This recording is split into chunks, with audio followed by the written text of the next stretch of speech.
Hoje, Tudo nossas bem. segundas intenções terão um paladar diferente. Vamos saborear os segredos da comida sefardi.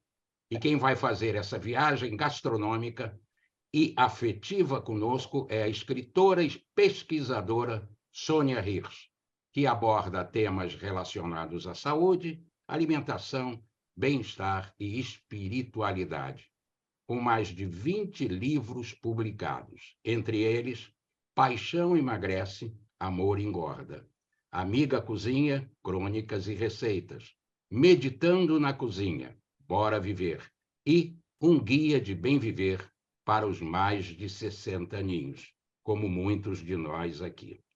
É dela o pequeno texto que divido com vocês, aspas. Minha mãe gostava de comer e de cozinhar, e mantinha em casa as tradições alimentares dos judeus sefaraditas do Oriente Médio. Eu comia com gosto os patês de berinjela, de miolo, de ovas salgadas, as fritadas, as muitas saladas regadas a azeite, as burrecas e travadicos, mas não me dava conta de que era comida judaica. Agora está voltando uma memória detalhada de comidas, sabores e aromas que me remetem à mesa da minha mãe. E me vi sentando para comer com ela. Fecha aspas. Sônia Hirsch, obrigado por nos convidar para essa mesa, para essa degustação de suas doces lembranças, com tantos aromas e sabores. O menu está servido e é contigo, Soninha. Mais uma vez, obrigado. Muito obrigada, Moisés. Muito obrigada. Foi por insistência do Moisés que eu estou aqui hoje. Eu sou uma espectadora bastante habitual desse encontro, onde eu aprendo muito. E o Moisés me dizia assim, vamos falar sobre a comida. Eu dizia assim, mas Moisés, eu não sei nada. E eu não sei nada porque eu não tive mesmo uma convivência durante a vida, durante a infância, durante a adolescência, meus pais imigrantes.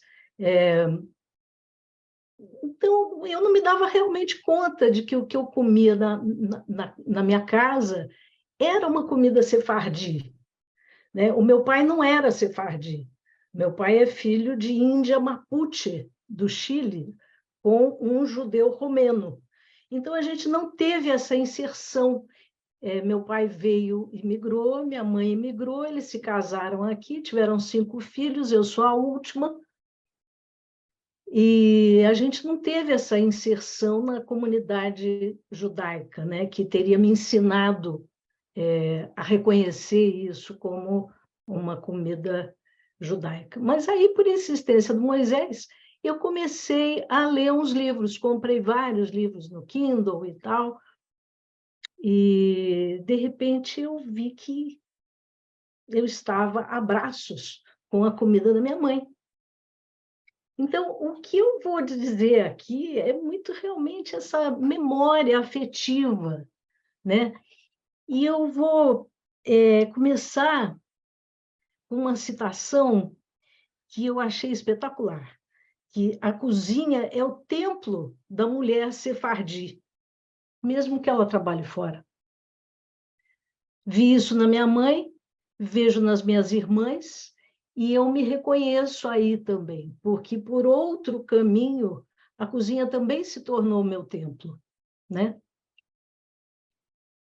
E uma história que me acompanhou a vida toda foi que a minha mãe nasceu em 1904, no Pêssar, quando a minha avó abaixou para abrir o forno e tirar a mina. Minha mãe nasceu. Ela era a 7ª filha, o caminho já estava aberto. Então, essa história sempre me encantou, porque também a mina de Pêssar era uma coisa assim tão extraordinária, e eu tinha assim, uma vaga ideia desse Pêssar, embora não tivesse os detalhes, era uma coisa profunda em mim, né? Então, eu fui pesquisar a mina, que eu comi só uma vez na vida, feita por uma tia minha, e pesquisar as outras as outras comidas, né? Fiquei muito encantada também com a descoberta de que a berinjela é uma marca da comida sefardi. E, na verdade, a panela sefardi é uma união de muitas panelas, né? Porque tem sefardis em muitos lugares e que foram também absorvendo as tradições desses lugares onde estavam, né? E a berinjela, que foi trazida pelos árabes, que tem uma origem na Índia, ela foi espalhada na Espanha e na Itália pelos judeus sefardis. Então, me lembro muito da minha mãe fazendo coisas com berinjela. E tenho tido, agora que eu estou assim, um pouco mais velha, eu tenho tido uma sensação muito interessante cada vez que eu asso a berinjela do jeito que minha mãe assava, até ela estourar dentro do forno, e abro a berinjela e raspo a berinjela, e me dou conta de que eu estou repetindo os gestos da minha mãe, da minha avó, da minha bisavó, das mulheres da minha ancestralidade. Isso me toma de uma maneira muito especial. O jeito que a gente faz, eu não sei se é comum, né? A berinjela não pode ter furinho, e a gente põe no forno para assar, assim, inteira. Muitas vezes ela estoura, às vezes não estoura, e a gente raspa, depois bate na tábua, né? E tempera com... Aí vai ao gosto do freguês. Eu estava lendo aqui um livro da Cláudia Roden, que diz que tem uns que temperam com azeite e limão, tem outros que só põem o sal, tem outros que, enfim, fazem de outras maneiras, né? Eu também, cada dia eu faço de uma maneira diferente. Às vezes eu ponho alho, às vezes eu não ponho alho, mas é interessante que esse costume judaico ajuda a digerir as gorduras, né? Ajuda a limpar o sangue do mau colesterol, e essa maneira de assar a berinjela torna a berinjela mais saudável, porque ela assa no próprio caldo dela, né? Agora, minha mãe fazia de muitas formas e fazia uma espécie de moussaka, que eu acho que não é uma palavra que a gente usa, eu não sei, né? A berinjela frita, quer dizer, passada no ovo e depois frita, e a camada ali de berinjela, ela às vezes punha carne moída e pirê de batata e gratinava. Às vezes fazia com molho de tomate. Eu não gostava muito de molho de tomate, então ela já ia fazendo de outro jeito, né? Ela fazia muita buriquita de andrajo. Andrajo também é um nome para berinjela, né? Então, as borriquitas recheadas de berinjela, que aí a berinjela era cozinhada de outro jeito. Acho que era feita na panela e picada, cortada, né? E levava a casca também. Então, porque se fizesse dessa maneira assada, ela ficava muito mole. Então, não daria um bom recheio para as borriquitas, né? Também a berinjela recheada com carne moída e no forno com farinha de rosca por cima para gratinar. Uma delícia, realmente. A abobrinha também se fazia assim, né? Era muito comum a abobrinha assim. Essa parte das burrecas é talvez assim, a mais presente, porque todo mundo pedia burrecas, burriquitas, né? Então, tinha as burrecas recheadas de arroz com queijo. Eu achava aquilo uma coisa maravilhosa, recheio de arroz, né? De arroz com queijo, arroz com ovo, queijo e ovo. Então, e tinha também, que eu me lembro, duas maneiras de fazer a massa. Tinha uma que a massa ficava lisa e tinha outra que ela ficava meio como massa folhada, assim. Ela ficava meio aberta. Mas eu não sei fazer. São coisas que eu não tenho habilidade. Eu sou uma cozinheira muito preguiçosa, minha comida é muito simples, muito rápida. Então, burrecas, eu tenho que ir na casa de alguém para comer. Os boios eram uma paixão. Quem fazia os boios era minha tia Violeta. Então, sempre que a gente ia na casa dela, tinha boios, e tinha boios para mim. E é inesquecível essa tia que fazia esses boios. Os boios são maiores. É mais ou menos a mesma massa, a mesma filosofia de recheio. E tem alguém aqui que sabe fazer boios, que eu sei, né? Então, acho que depois podia contar para a gente esse modo de fazer. Mas, então, essa cozinha sefardi, ela tem a alegria da cozinha mediterrânea e o frescor da cozinha mediterrânea. Então, era muito comum em casa ter pimentão, pepino e cenoura crus cortados em tirinhas, que a gente molhava um pouquinho no sal e ia comendo, ia petiscando esses vegetais crus, né? Tinha comidas que eu não via na casa dos outros e que depois eu nunca mais vi na minha vida. Por exemplo, patê de miolo. Era muito comum na minha casa.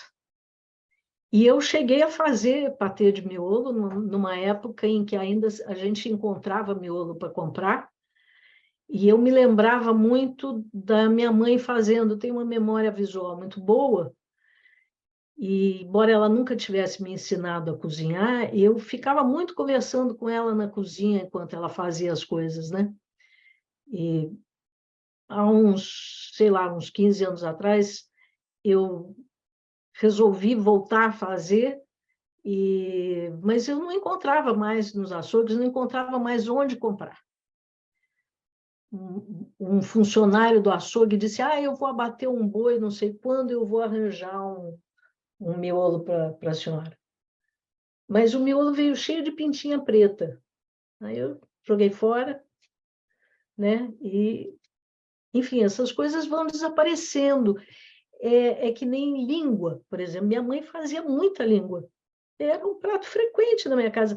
Em São Paulo, tinha um camarada, o Bucheiro, que ia com um carrinho pelas ruas e tinha uma cornetinha, e minha mãe ia lá fora comprar as coisas dele. E ele só tinha miúdos, então fígado, língua, miolo, rins. Rins, eu acho que minha mãe nunca fez. Mas essas vísceras que são mais baratas, né, e que são um hábito do povo sefardi, né, e que ficam saborosíssimas, assim como patê de fígado de galinha, por exemplo. Sempre tinha patê de fígado lá em casa, né, e sempre tinha um pão na mesa. Então, a cestinha de pão, se fosse um pão alemão ou fosse um pão francês, cortadinho em rodelas, e a gente tinha aquele patezinho de berinjela ou aquele patezinho de miolo, ou azeite, porque também é uma característica da cozinha sefardi, é usar azeite de oliva, ao contrário da cozinha askenazi, que usava mais gordura de galinha, né, e mais manteiga. Então, nós usávamos muito azeite. Sempre tinha o que a minha mãe chamava de azeite bom. Esse é o azeite bom, que era uma festa, né? Então, assim, bolo de carne moída, por exemplo, delícia sempre, mas nunca mais comi fora da casa da minha mãe ou uma outra vez num restaurante alemão, assim, uma especialidade, né? Mas era uma coisa muito comum. e também as fritadas. Eu estou falando assim porque eu fiz uma lista do que eu fui lembrando, né? As fritadas, os ovos, os huevos, que quebravam o maior galho, que entravam com tudo, aquele famoso prato japonês soborô, né? Virava uma fritada. Qualquer coisa podia ser envolvida ali por aqueles ovos e ficar maravilhosa. Sobra de macarrão, por exemplo, é a fritada que eu mais tenho saudade. E eu já tentei fazer, quer dizer, eu já fiz, mas não é a fritada da minha mãe, né? A fritada da minha mãe era muito especial. Los huevos. Ovo pochê com molho de tomates frescos, temperadinhos com cheiro verde, aquele ovo pochê ali dentro. Com ervilhas, aquela ervilha, orelha de padre, ervilha, né? Com ovo pochê. Sopa de legumes. Então, volta e meia tinha sopa de legumes e dentro da sopa tinha osso de tutano. E cada um ganhava um pedaço de osso e comia o seu tutano com aquela fatia de pão. E que coisa maravilhosa, né?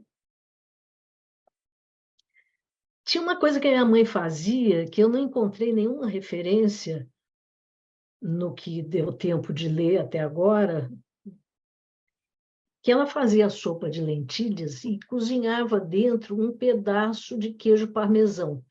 Geralmente, quando você vai ralando o queijo, vai fazendo aquela curva assim, e a casca fica, né? Aquela casca ela botava para cozinhar junto com a lentilha, sempre. Eu suponho que ela tenha trazido isso das origens. E depois dividia aquilo pelos filhos. Na verdade, dividia comigo, porque eu sou a caçula, meus irmãos foram casando, saindo de casa, né? E então, assim, nem sei se as minhas irmãs que devem estar me assistindo, se elas têm lembrança disso, porque a gente tem uma distância muito grande entre a primeira e a última, no caso eu. Então, eu tive um pai e uma mãe em outra fase da vida, diferente dos que elas tiveram, né? Então, essa sopa de lentilhas com um pedaço de queijo parmesão. Outra coisa muito comum que eu vi que é da tradição, a saladinha de repolho e cenoura com maionese, o coleslaw, né?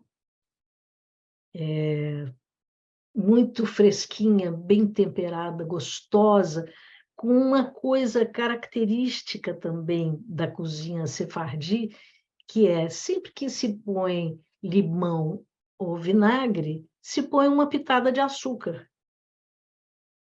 no tempero.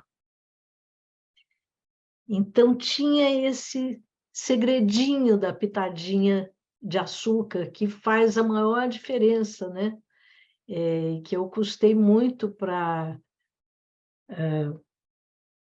assimilar, porque eu me diferenciei dessa comida quando eu adotei a alimentação natural, macrobiótica, que me fez muito bem, que me deu um rumo, que me deu um assunto, uma pauta, né?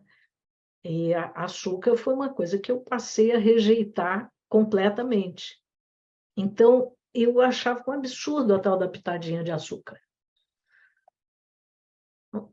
Você vê que o tempo passa, as coisas mudam, estou eu aqui falando da pitadinha de açúcar, que possivelmente vou adotar a próxima vez que eu fizer essa saladinha, para ver se fica tão boa quanto a da minha mãe.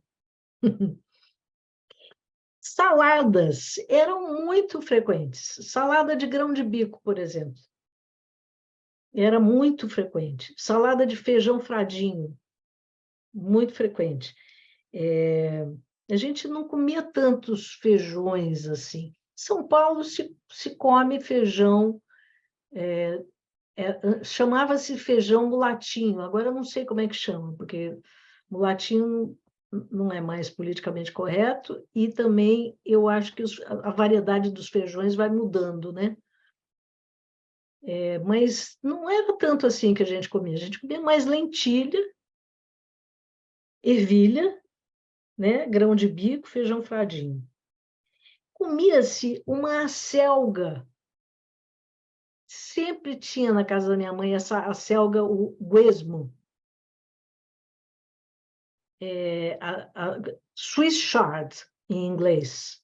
Ela tem um talo branco, ela tem o formato da folha da couve, mas o talo é branco, largo, e era feito da seguinte maneira: era cozido no bafo, né, as folhas, e aí minha mãe tirava as partes verdes e fazia uma salada com os talos. As partes verdes iam para a sopa, iam para algum feijão, uma coisa, não sei, eu não via as partes verdes.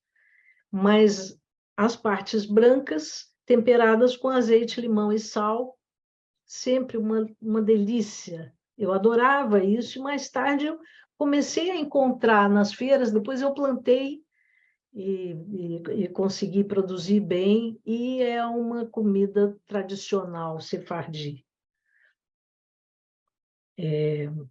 Beterraba.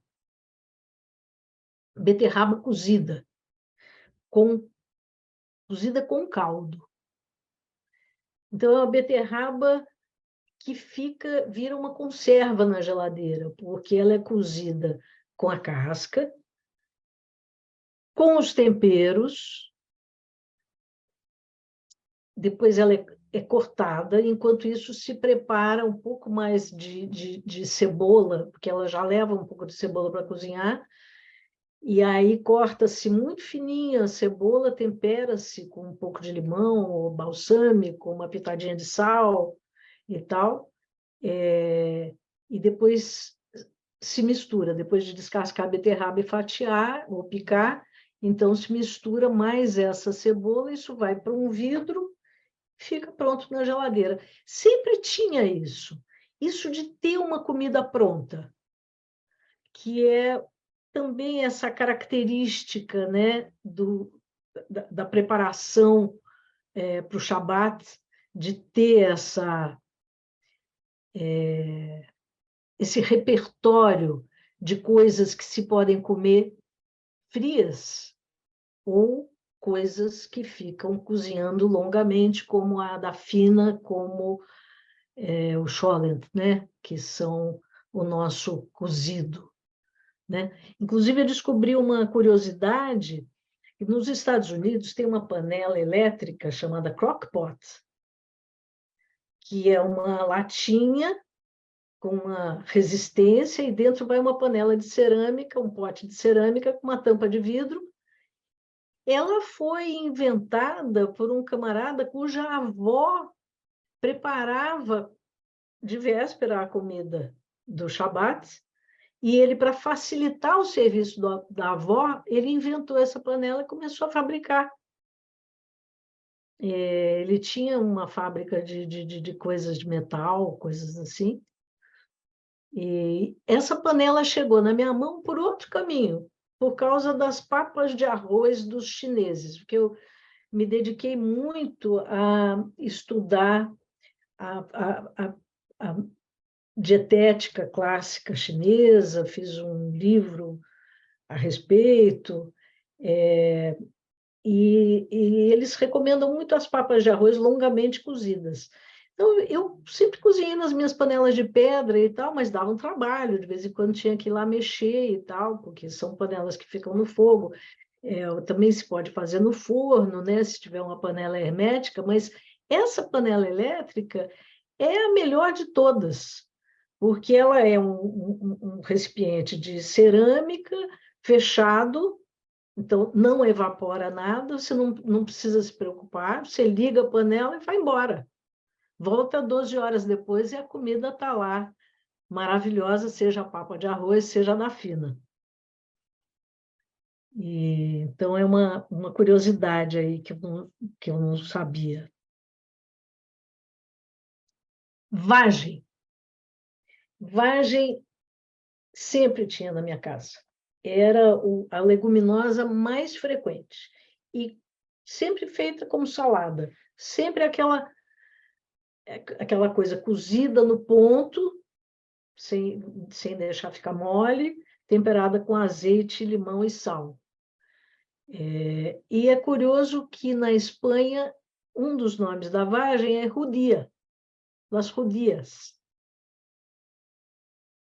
E eu não encontrei uma explicação para isso ainda, mas acredito que eu vou chegar lá.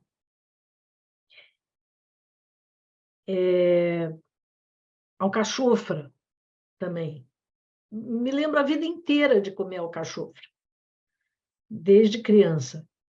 Então, eram coisas valorizadas que vinham, né, dessa cultura.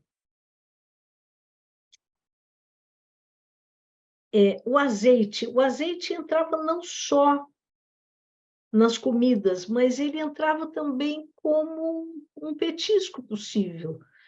Pão com azeite, pão com azeitona. Azeitona sempre tinha, azeitona entrava em muita coisa, era normal, assim, né? Estranho seria não ter na geladeira, né? Salsinha sempre, muita. E aqui tem uma coisa interessante. Minha mãe nunca usou coentro. Paulista, em geral, não gosta de coentro. Nós morávamos em São Paulo. Mas a história revela que os judeus eram grandes comedores de coentro. E isso é revelado nos documentos da Inquisição, porque uma das formas que existiam de denunciar os conversos que continuavam praticando o judaísmo era se eles comiam coentro ou não, se eles compravam ou não compravam coentro, se eles armazenavam ou não armazenavam coentro. E aí tem o coentro folha e o coentro sementes, né? E tanto um quanto o outro, na minha cozinha, eles entram o tempo todo. Não me lembro da minha mãe usar nenhum nem outro, nem as sementes, nem o próprio coentro. Mas, sim, era muitos conversos criptojudeus, né, como chamam, foram denunciados por causa disso, né? Os picles também, as conservas de N vegetais, né? Muito frequentes, muito comuns, as oleaginosas, pistache, nozes e amêndoas. Sempre tinha em casa. E castanha do Pará. Castanha do Pará também tinha. Mas que vinha da tradição era mais o pistache, né? As nozes, evidentemente, né? E as amêndoas. A gente não tinha essa disponibilidade toda de amêndoas puras e simplesmente amêndoas. Tinha aquelas confeitadas, vinha com aquela camada de açúcar em volta, né? Mas tinha. Frutas secas. Então, tinha ameixa preta, passas, brancas e pretas, tâmaras e damascos. Sendo que tinha o damasco orelhinha e tinha o damasco pitagra, que é a pasta de damasco transformada numa coisa que nem um pano assim grosso, que vinha tudo dobradinho, ramardin, né? Que é uma coisa dos árabes. Que a minha mãe nasceu na Turquia, mas foi criada no Egito. Que a mãe dela morreu, ela tinha 3 anos de idade, então meu avô levou todo mundo para o Egito. Então, a comida dela tinha também esse viés do Egito. Então, não sei se essa pitagra, por exemplo, como é que, se ela tinha vinha da tradição mais egípcia ou não, não sei. Mas, enfim, eu sei que a Pitágora entrava não só na comida, como nas respostas. Por exemplo, eu perguntava para minha mãe, que roupa eu ponho para ir na festa? Ela dizia, lá de Pitágora. Tinha várias frases em ladino que ela soltava de repente, e era sempre assim, sabe, precisa. Aquela adolescente chata que não sabe qual é a roupa que vai botar, que roupa eu ponho, lá de Pitágora. E outras frases em ladino que agora eu estou procurando correspondências, né? Porque o som ficou no ouvido sem eu nunca ter entendido as palavras e agora eu estou entendendo. Por exemplo, Así se arremangou mi suegra. É um suegra que é escrito com F também, é suegra. Suegra. Así se arremangou mi suegra. Essa frase eu não encontrei, mas eu encontrei outras parecidas. Arremangou arregaçou as mangas, né? Então, as outras frases que eu encontrei diziam mais que a sogra não fazia nada, entendeu? Que nunca se arremangou minha suegra. Mas essa já dizia assim se arremangou. Então, tem uma ironia aí qualquer que eu ainda não acessei, né? Porque nós sabemos que nós somos um povo chegado à ironia, né? Nós temos um humor que brinca com a gente mesmo, né? E com as coisas. Enfim, pudim de pão. Pudim de pão vem da nossa tradição também, com aquela calda de ameixas e tal. E uma curiosidade, segundo uma autora, a Helena Pinher, o pão de queijo pode ter tido origem judaica, que ao chegarem em Pernambuco, sem ter farinha de trigo, os judeus teriam usado o polvilho da mandioca para fazer uma massa com queijo, assar e comer no lugar dos pastéisinhos de queijo tradicionais, quer dizer, as burecas, borriquitas ou a mugabana, né? Então, tem essa cogitação, porque dependendo da receita do pão de queijo, o sabor fica muito semelhante. E, se non è vero, è ben trovato. Então, essa foi a minha lista de memórias. E aí, Moisés, queria sugerir para a gente abrir a roda. Som, Moisés. Então, vamos já convidar as pessoas para fazer as perguntas. É claro, é claro. Logo, Vamos logo, logo. convidar Mas agora. antes disso, fala só um pouquinho da tua experiência com a comida caché. Então, quando eu estava escrevendo esse meu livro, O Melhor da Festa, no século passado, eu queria muito falar da comida kasher. Esse livro foi um dos primeiros que eu escrevi. Ele é cheio de receitas supernaturais. E aí eu resolvi botar no trombone as questões ligadas a camarão, ligadas a carne de porco, e procurei o Newton Bonder. Na verdade, não procurei o Newton, eu liguei para a área e pedi para falar com alguém que pudesse me ajudar a entender e me dissesse melhor o que era, e aí cheguei no Newton. E aí ele me deu as indicações e me disse também, ele falou, olha, acho que atualmente a gente teria que fazer uma revisão, se a Kashrut fosse escrita hoje, teríamos que fazer uma revisão, porque hoje tem muito produto industrializado, tem muita coisa adulterada, tararau, tararau. E aí enfim, mas eu publiquei o que estava no Velho Testamento. Aqui, ó, até fiz uma brincadeira gráfica com as letras e tal, eu tinha um designer muito criativo, né, para fazer. Então, no Levítico, Gênesis, Êxodo, Deuteronômio, aí consegui botar nesse meu livro, em 86, 87, essas regras.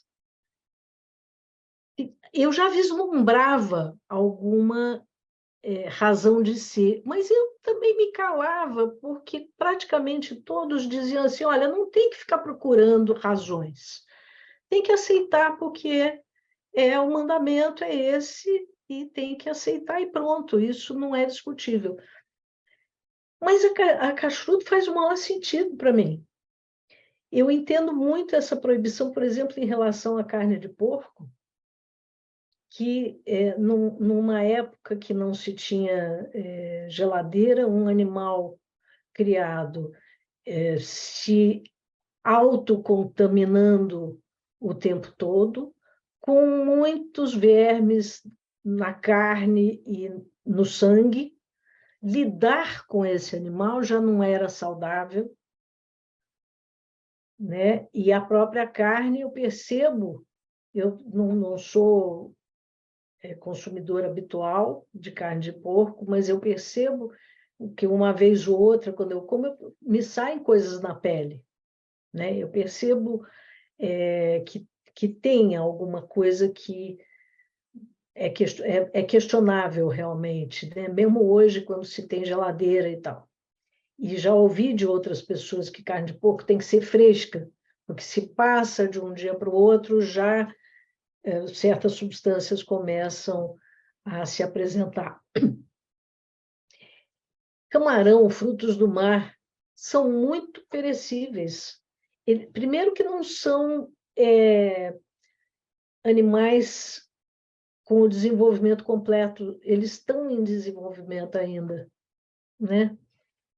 E também se estragam com muita facilidade. Tem as carnes que são ditas reimosas, as carnes de caça. E aí é curioso, porque, por exemplo, carne de carneiro pode, de bode já não pode. E quem já comeu carne de bode ou já preparou, sabe que ela tem uma coisa pesada, que ela é difícil de preparar, que ela é muito, muito mais difícil de digerir, né? Não tem essa coisa fácil e agradável do carneiro, né? Questão de misturar carne e leite. Isso eu acho central. Porque o leite é difícil de digerir.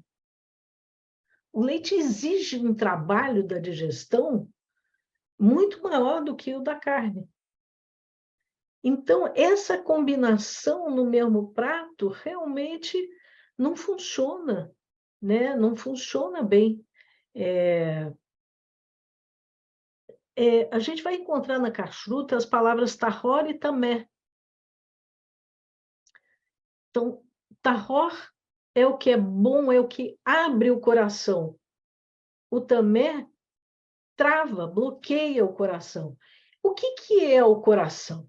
Né? O coração está aqui, né, junto com esse complexo digestivo de estômago e fígado e pâncreas e vesícula e intestino delgado, né? E quando a gente come coisas pesadas, a gente fica pesado e a respiração fica pesada, o coração fica pesado.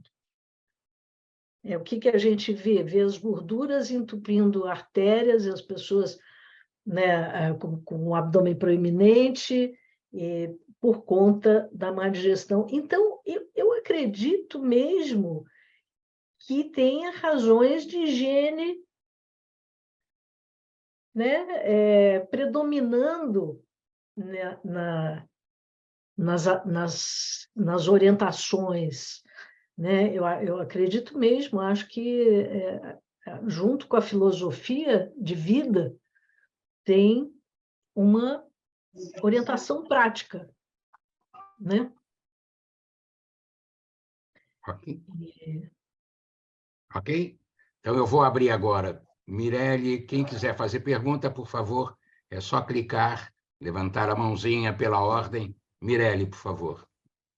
É fantástico, Sônia. Você me fez agora viajar para a minha infância na cozinha, vendo a minha avó, La Nonna, cozinhando. Tudo que você falou é a cozinha que eu cresci. Inclusive, ela fazia muito doces, doce de abóbora, doce de coco, doce de vishnu. Eu não sei em português como é que chama, mas é vishnu, que também é uma frutinha. E uma coisa muito interessante no judaísmo sefaradim é as festas que temos. Então, tem determinados pratos que são oferecidos naquelas datas, né? Se você puder falar algumas coisas, que tem uma receita que eu estou procurando saber o nome, que era nozes moídas com ovo, açúcar, e ela fazia umas bolinhas e botava no forno, que é dos deuses, né? Realmente fantástico. Agora, realmente, eu precisava comer. Muito obrigada. Eu lamento não saber te dizer, viu? Nada além disso, mas eu quero aprender, quem sabe, daqui a um tempo.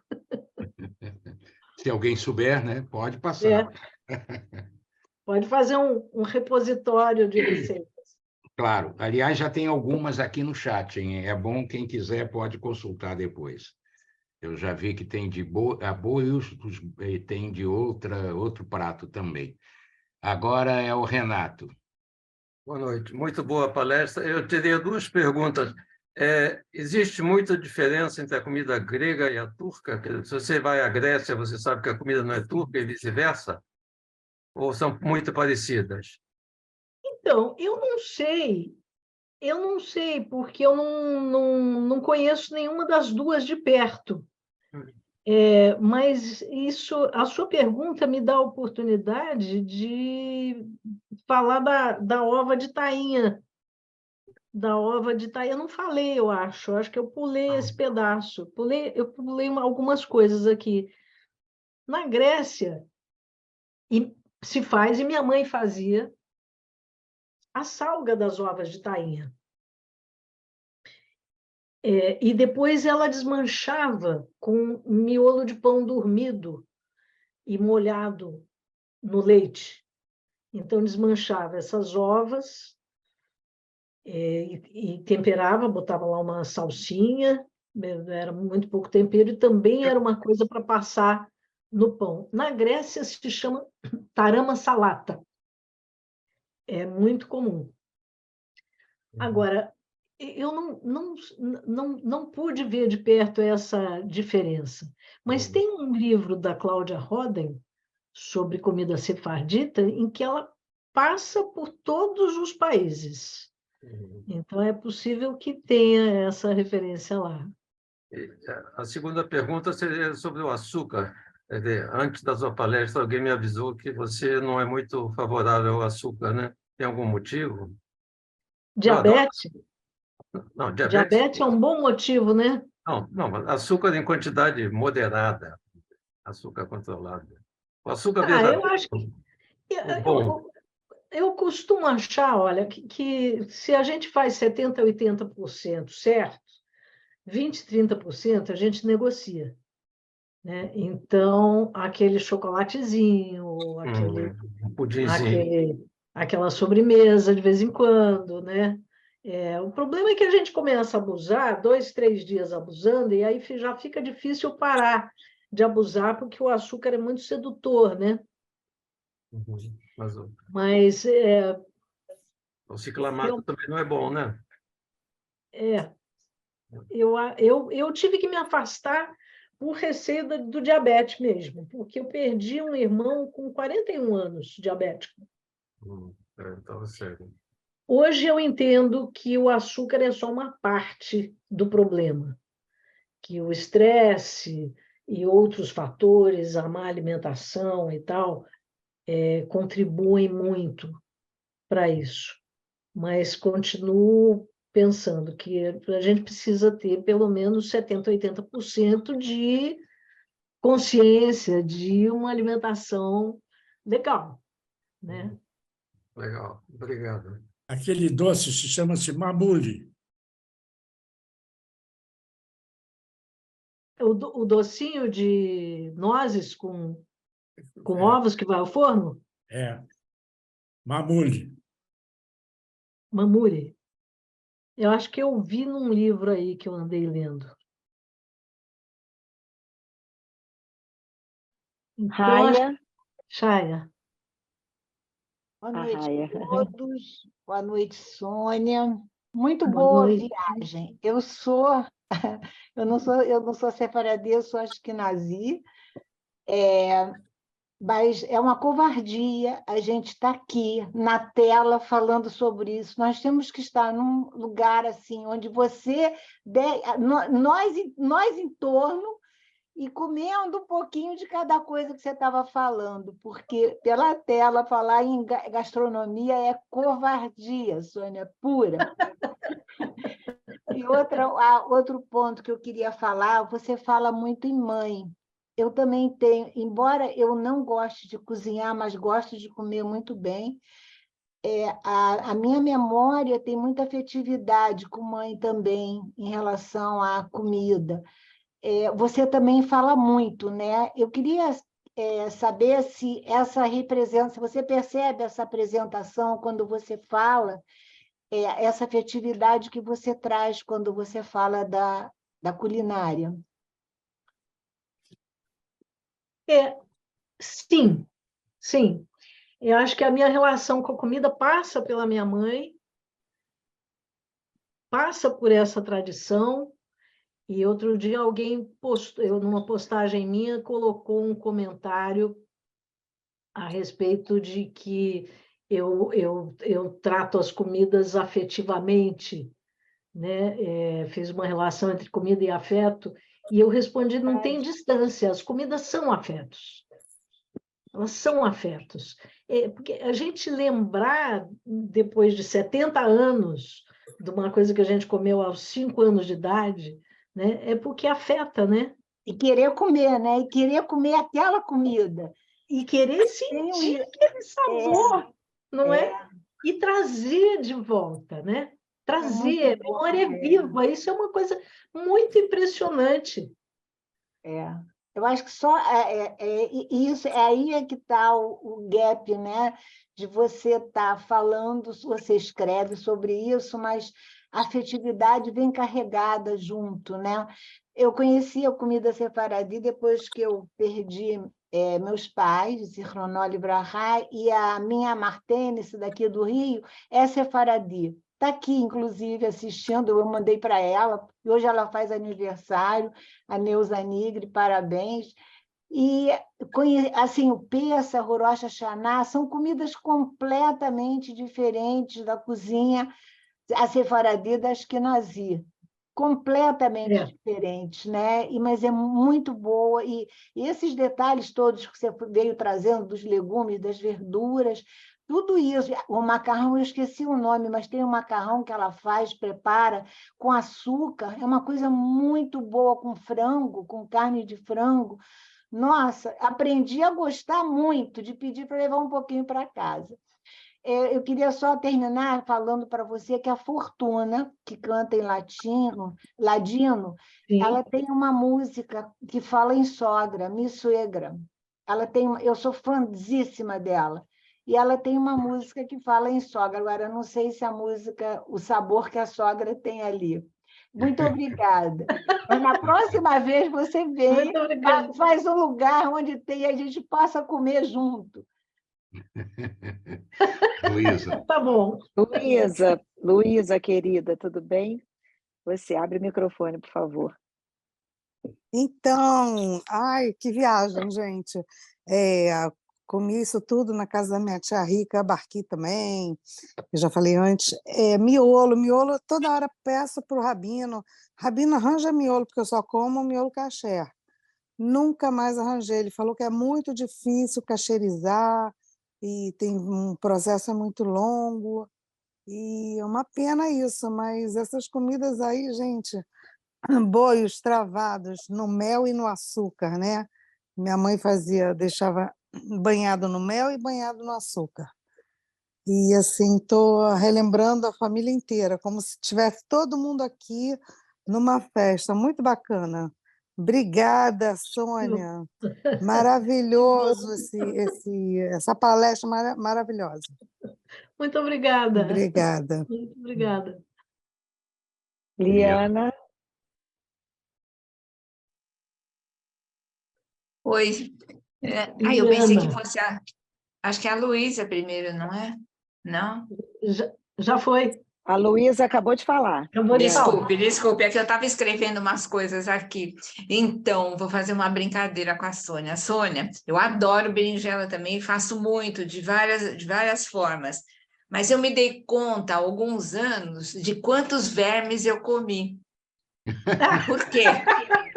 É verdade, Sônia, porque você pega a berinjela inteira, como é que a minha família fazia? 2 garfões, bota ali no fogo, né, na chama, e vai rodando. Quando você abre, você não consegue saber o que é verme e o que não é. Então, quando eu me dei conta, eu parei principalmente por causa do teu livro dos vermes lá, eu parei de fazer desse jeito, faço Mas o de verme não outras sobrevive. formas.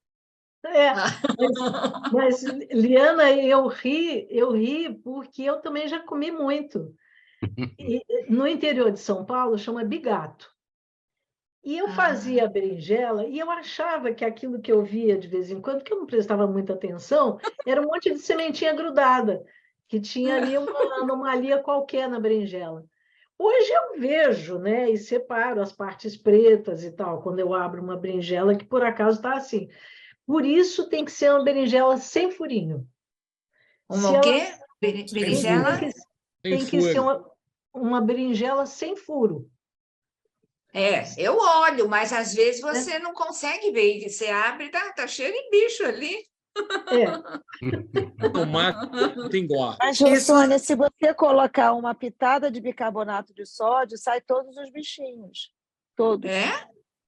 Mas aí você deixa de molho, então. Você deixa de molho, bota uma pitada de bicarbonato de sódio, sai todos os bichos que eu já fiz e deu certo. Faço sempre aqui, não só com a berinjela, mas com morango, com goiaba, enfim, com algumas coisas que a gente coloca e sai. É excelente para você limpar qualquer... Assim não tem graça, pô. Desculpa, gente. A gente chama isso de proteína extra. Proteína extra, justamente. Mas então, só mais uma coisinha. Eu sigo a Sônia. Olha, a Sônia acho que tem uns 40 anos por aí, né? Quando a gente ainda nem se conhecia, né? Então, os livros todos, tem os livros, acho que todos os livros aí, e principalmente, pessoal, eu faço uma dieta. A dieta do Dr. Barcelos, que era um médico aí do Rio, né? Eu acho que talvez fosse até interessante você comentar sobre isso. Desde que eu tive câncer, em 2009, eu sigo a dieta religiosamente, né, Sônia? Você sabe isso, né? Então, te agradecer, eu adoro te ouvir sempre, faço os cursos, a Sônia tem cursos maravilhosos também, né? Então, obrigada. E aprendi muito, porque eu também sou de família ashkenazi, não sefaradi. Mas frequentando a casa de rabinos sefaradim, a gente vê como são diferentes, né? As comemorações, por exemplo, eles comem arroz, a gente não come arroz em algumas festas, então é muito diferente mesmo. É muito diferente porque os ashkenazi foram para lugares frios, né? Então, mais voltados para dentro, e os sefaradi foram para lugares quentes, mais voltados para fora, né? Então, com ingredientes diferentes. Depois, os sefaradi também viveram muito tempo com os islâmicos. Então, adotaram também os modos de comer, né? Islâmicos. Particularmente, eu acho que a comida dos sefaradim é muito mais saudável do que dos ashkenazim. Muito mais saudável, né? Sem comparação. Tem algumas coisas, que Gordura, sugerem isso, de fato, né? A gordura, por exemplo, né? O azeite de oliva é fabuloso para a saúde, enquanto que a banha de galinha, que é uma delícia, Mas em 40 graus negativos, né?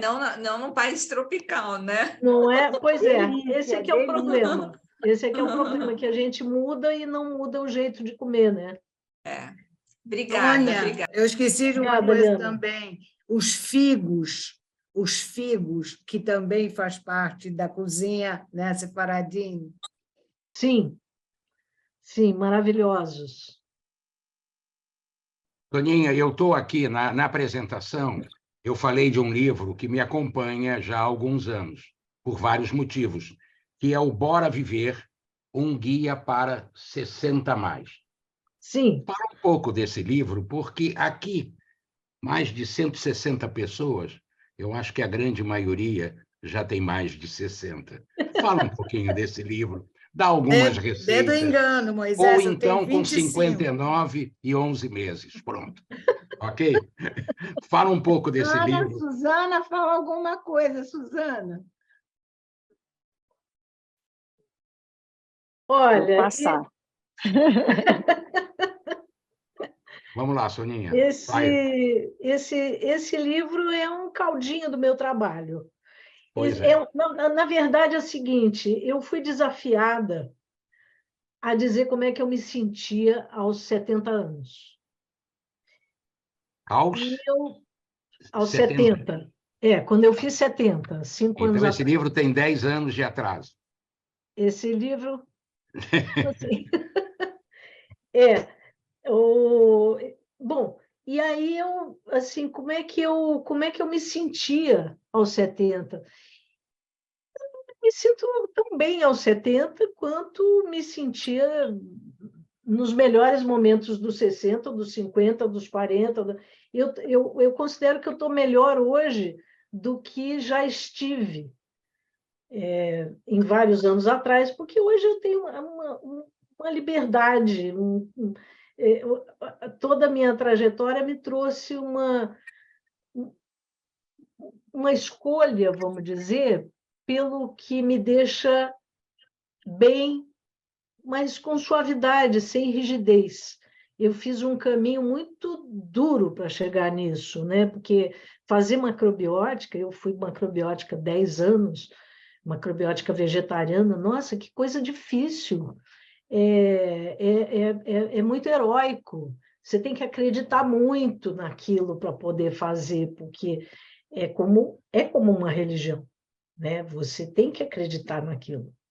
Então, eu adotei para mim, e isso me indispôs seriamente com muita gente, né? Eu saía com um namorado e ele queria comer uma pizza e eu ficava contra a pizza, né? Então, pizza, cerveja, refrigerante, e suco gelado, e milkshake, e aí nada disso era possível. E eu ia para uma festa na casa da minha mãe, eu levava uma marmitinha, né? Mas isso foi passando e eu fui melhorando, porque eu fui aprendendo, porque eu fui sabendo melhor o que me afetava. Depois eu cheguei nessa história da candidíase, cheguei na história dos vermes, fui me tratando, fui procurando me livrar desses perrengues, né? E aí a vida foi ficando melhor, e eu acho que está melhor do que nunca, aos 75. Depois dos 70, eu tive revelações maravilhosas. A minha vida, com certeza, melhorou muito.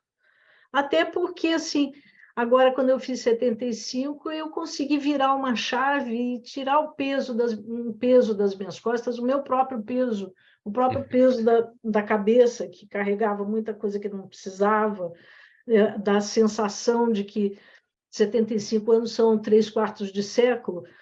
Isso é uma bobagem, porque a gente pode zerar a cada momento, né? Por que eu estou falando isso? Esqueci. Por causa dos 60. Do livro o Bora 60 Viver. mais. O Bora Viver. Pois é. Então, eu falei, não, eu vou escrever para as pessoas o que é que eu faço, o que é que eu fiz, o que é que eu faço, como é que eu fui construindo essa forma de estar bem aos 70 anos. Então, foi isso, o Bora Viver. Então, ele vai passando, sabe? Desde o espreguiçamento ao acordar, até assim, por exemplo, você quer proteger os olhos, passa saliva, que nem os bichinhos, sabe? De manhã, molha os dedos com saliva, passa, massageia os olhos, deixa secar, porque a saliva de manhã ela vai digerir os restinhos que estão por ali, sabe? Isso vem da medicina tradicional japonesa. A água que a gente precisa, de manhã a gente precisa muito de 2 copos de água, se possível quente, porque o quente lava melhor. A gente tem que pensar, sujou, lavou. Então, você faz uma limpeza prévia, depois você vai comer, depois você vai fazer outra lavagem com água, depois você vai comer de novo, depois você faz outra lavagem com água, quer dizer, sujou, lavou, né? A movimentação física que a gente precisa muito para que tudo funcione, a gente tem que se mexer, ou vai caminhar, ou vai pedalar, ou vai nadar, tem que bombear a linfa, né? Então, esse Bora Viver é um livro que vai passando por essas atividades do cotidiano, coisas simples. E alimentação com essa idade, um pouquinho. Fala da alimentação para essa idade. Depende muito da pessoa, né, Moisés? Depende da pessoa, porque assim, se a pessoa tem bastante atividade física, se ela tem esses cuidados, ela pode comer o que ela quiser. Depende da quantidade, depende da facilidade de processamento, depende da eliminação. Por exemplo, uma coisa fundamental, manter o intestino funcionando. O intestino tem que funcionar todo dia. Entrou, tem que sair, porque o que a gente aproveita é muito pouco. Então, tem que estar de olho nisso, né? A questão do açúcar, que a gente passou rapidamente por ela. Açúcar rouba vitaminas, sais minerais, aumenta a cândida, que é o grande tormento da velhice. Os fungos são os principais decompositores da matéria. E é como se eles fossem inerentes à matéria. Surgiu uma oportunidade de matéria morta, eles estão ali e proliferam. Se a gente come açúcar, eles também proliferam. Então, a pessoa está com tudo certinho, está fazendo tudo certinho. De repente, no meio da tarde, vai e come um pedação de bolo de chocolate com calda, e aí a galerinha lá dentro se multiplica, bate palma, faz uma festa, e a pessoa, no dia seguinte, está sentindo as consequências daquilo, né? Pode se limpar, mas se isso for habitual, esses habitantes, como fungos e protozoários e eumintos e tal, vão tomando conta. Eles vão tomando conta e mexem muito com a mente, porque é do intestino que vêm os pensamentos, né? O intestino está limpo, a cabeça está boa. O intestino está sobrecarregado, a pessoa está cheia de problemas, está cheia de conflitos, porque o sangue ele vem do intestino, ele vai para o fígado, e dali o fígado filtra, e dali vai para o corpo todo. Mas o fígado está realmente conseguindo filtrar? Então, com a idade, é isso que a gente tem que olhar. Os órgãos já não são novos em folha. Nós temos um carro velho para levar para frente. Então, a manutenção é fundamental. É isso aí. É isso aí, Moisés? É isso aí. É um livro para os 40 mais, para os 50 mais. É isso aí. Perla. A gente tem algumas perguntas ainda. Perla. Perla tem que abrir o microfone. Estou abrindo. Bom, Sônia, primeiro, o que você falou tudo é uma delícia. Você também é uma delícia de pessoa. Obrigada. Porque, pelo que você comentou sobre você, você já passou do radicalismo para o sereno. Hoje você está serena e aí tem essa delícia falando para a gente hoje. Obrigada. Eu também sou askenazi, mas eu cozinho, gosto de cozinhar e tal, há muito tempo, sou muito curiosa com culinária, e eu tenho uma certa teoria, que eu acredito que seja essa a teoria, de que a comida sefaradi é mais rica, não só por conta do clima dos países da origem da comida sefaradi, mas por conta, inclusive, dos ingredientes serem melhores do que a comida askenazi, porque os ingredientes askenazi são muito mais pobres, porque é uma região muito fria, muito gelada, então sem geladeira, aquela coisa.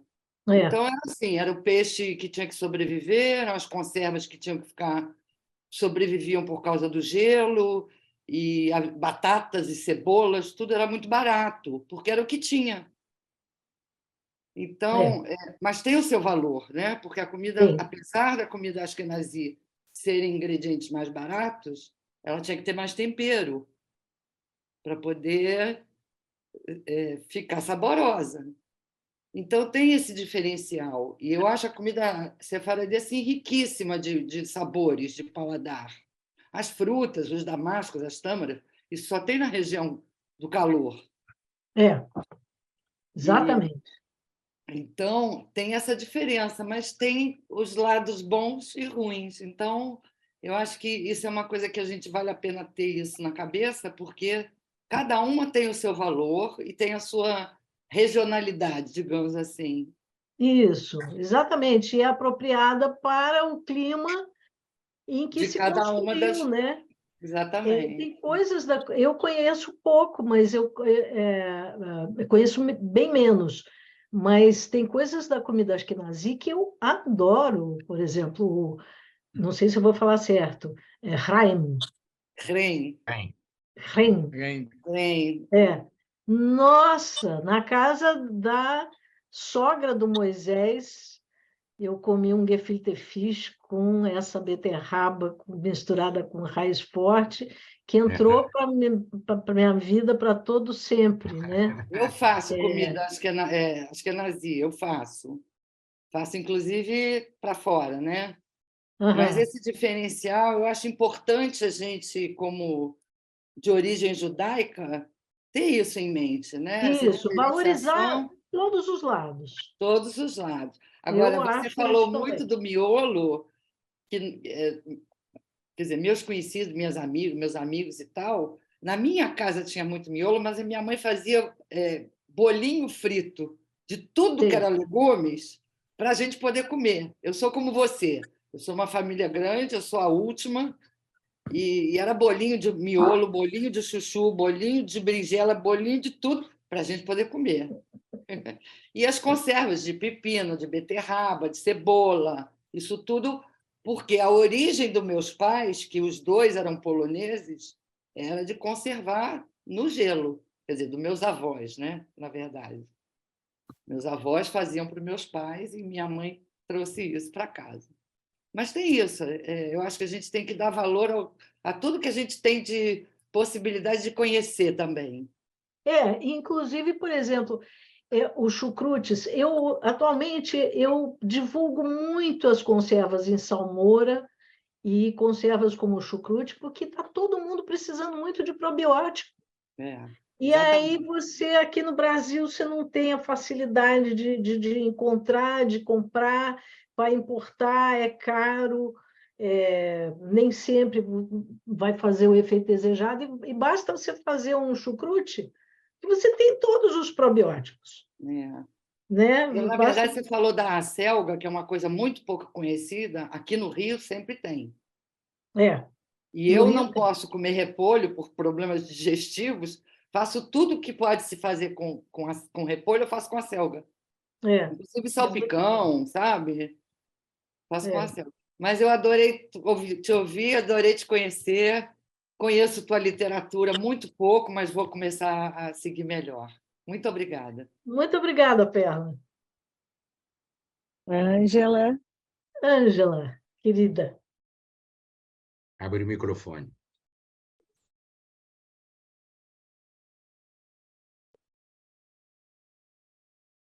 Que prazer enorme estar aqui ouvindo você falar e me deliciando com as suas receitas e memórias afetivas, né? E eu fiquei pensando, Soninha, uma coisa curiosa, porque você disse que você passou por umas experiências difíceis com a alimentação dura, né? Até chegar nesse momento. E o que eu acho que você passou por isso, talvez para que a gente não tivesse que passar. Porque a gente que lê você desde que tem as crianças pequenas, há 35 anos atrás, eu acompanho as suas escritas, né? E eu me recordo de uma vez que eu estava muito aflita, saindo de Santa Teresa para ir comprar orgânicos em Botafogo, as crianças, e uma confusão enorme, e eu encontro você e você diz, calma, tem horas que a gente deixa, o melhor é você ir na feira da esquina, porque você tem que equilibrar as coisas, porque o estresse que você está vivendo é tão grande que não vai ter esse efeito todo. Então, eu aqui estou falando de um agradecimento assim, por você dividir com o seu público, com as pessoas que leem e que querem aprender, todas as suas experiências, né? Eu acho isso maravilhoso, eu me sinto muito beneficiária delas. Obrigada. Muito obrigada, Ângela. Eu também te agradeço demais.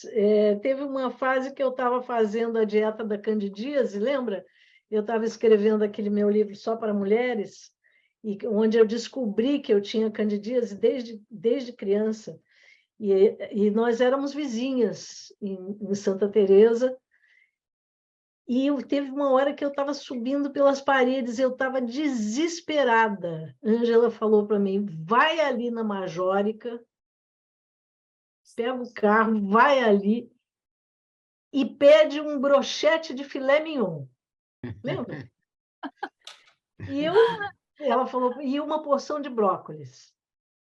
Eu não comia carne, então eu estava fazendo uma dieta que tirava os carboidratos.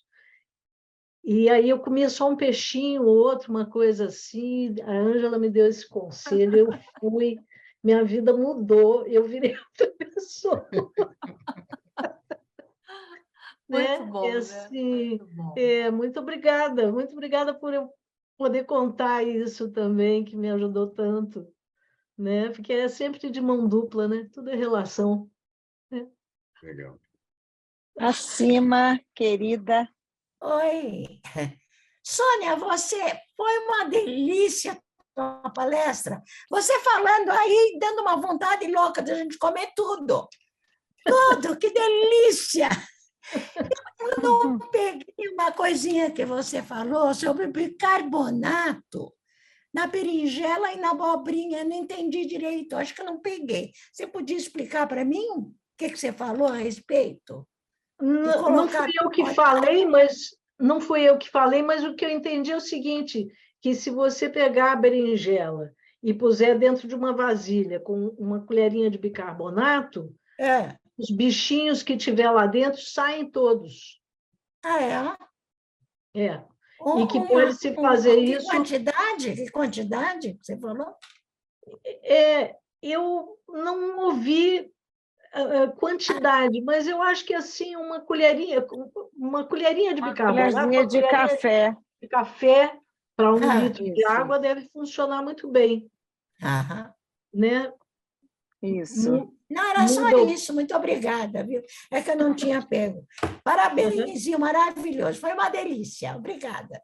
Que bom, amanhã vamos todos fazer berinjela. Eu vou fazer abobrinha, pode ser? Um bichinho. Obrigada. Berinjelas com bichinho. Não, sem os bichinhos, a gente aprende, né? Obrigada, Sônia, um abraço. Obrigada, Cima. Obrigada. Liana, quer falar? Liana, quer falar de Quero novo? sim.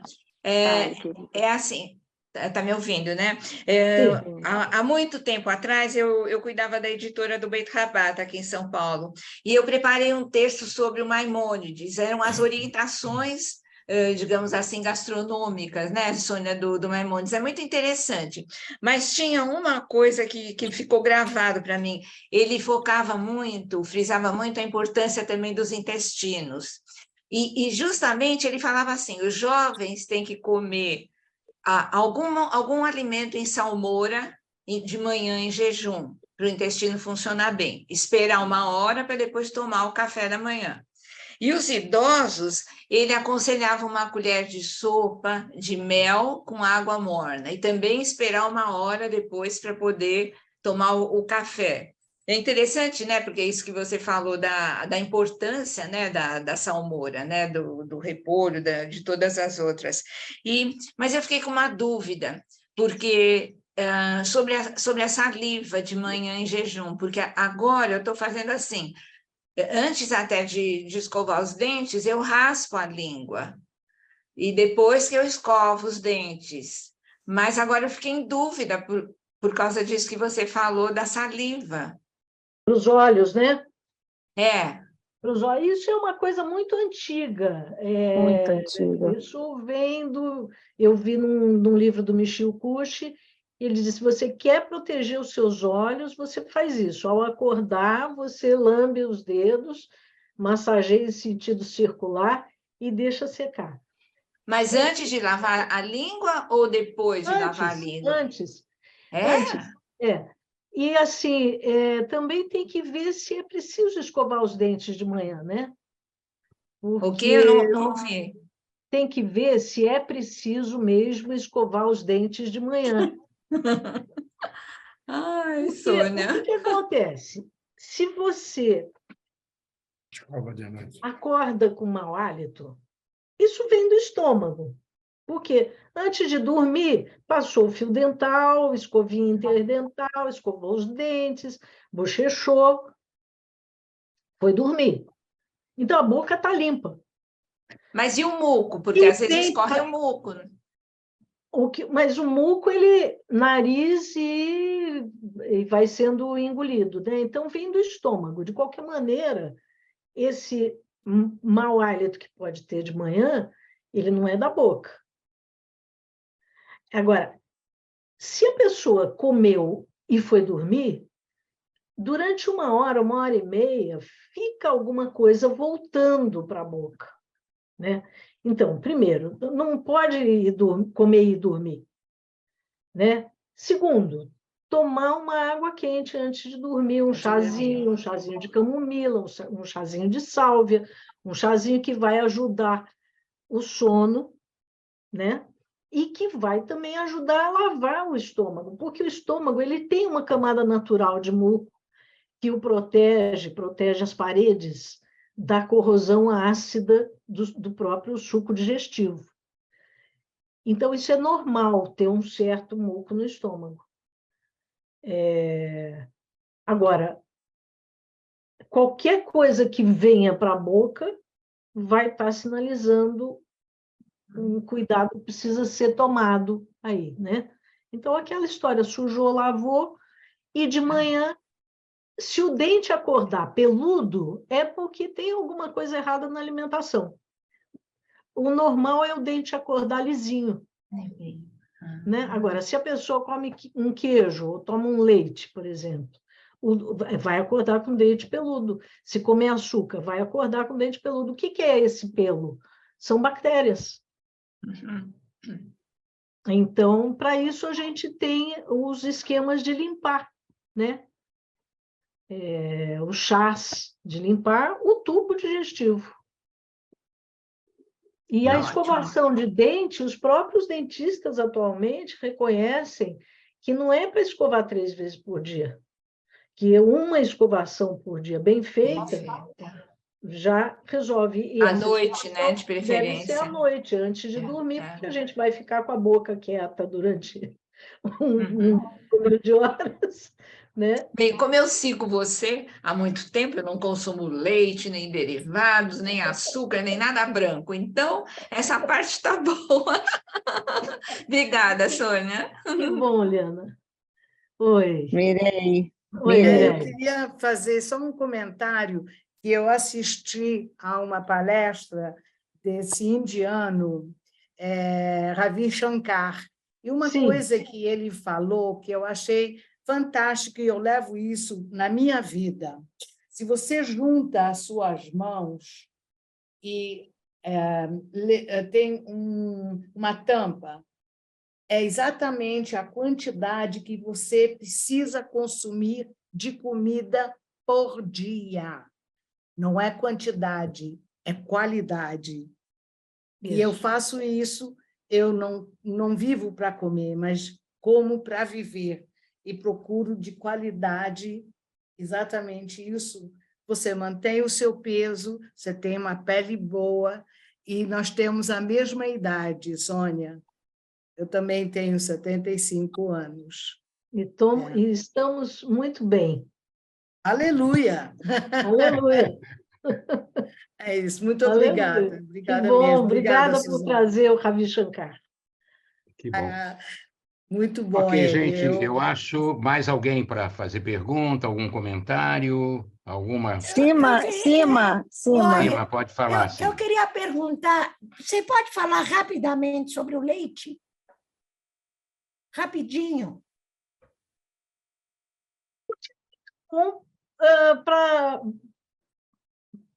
Enfim, para quem está crescendo, né? Como o bebê, o bezerro, né? O cabritinho, que não tem dente para mastigar, né? E o leite sempre é adequado para o filho. Quer dizer, a mãe produz o leite para o filho, daquela espécie animal. Quando a gente utiliza o leite de vaca, sem necessidade, porque a gente não está morrendo de fome, a gente tem outras escolhas, a gente está consumindo uma proteína que não nos favorece, que tem a digestão pesada e que pode sobrar no corpo, né? Porque a proteína, o que é a proteína? É uma combinação de aminoácidos que, quando a gente consome, vai ser decupada pelo fígado, vai ser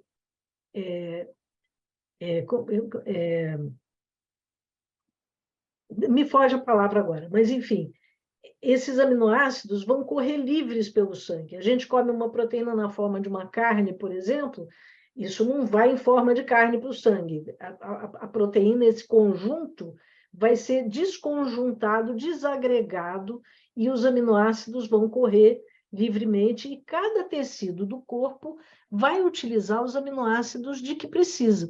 Então, por exemplo, o cabelo vai usar alguns, a pele vai usar outros, o calo do pé vai usar outros e tal. Quando essa proteína tem aminoácidos que a gente não utiliza, eles sobram. É o caso do leite de vaca.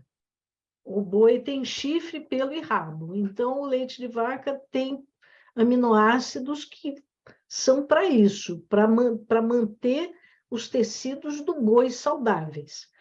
Essa sobra dentro da gente, em primeiro lugar, vai para o muco. Em segundo lugar, vai se depositando pelo corpo. E se a pessoa for muito sortuda, ela consegue eliminar, não fazer depósitos muito grandes. Mas quando esses depósitos são grandes, eles podem fazer crescer tecidos anormais, que é o caso do câncer, por exemplo. Então, existem muitas questões com relação a leite e derivados. Claro que a gente pode consumir um pouco, e a tradição vai nos dizer, vamos comer o queijo com mostarda, com molho inglês, com alho, com coisas picantes, porque para ajudar a digestão. Os indianos botam cominho, botam canela no leite, por exemplo. Coalhar o leite já é melhor porque degrada o açúcar. mas não resolve o problema da proteína. Então, dá muco no nariz. Esse muco pode se acumular, por exemplo, da sinusite. Aí a pessoa diz assim, então eu vou operar e vou raspar os sinos.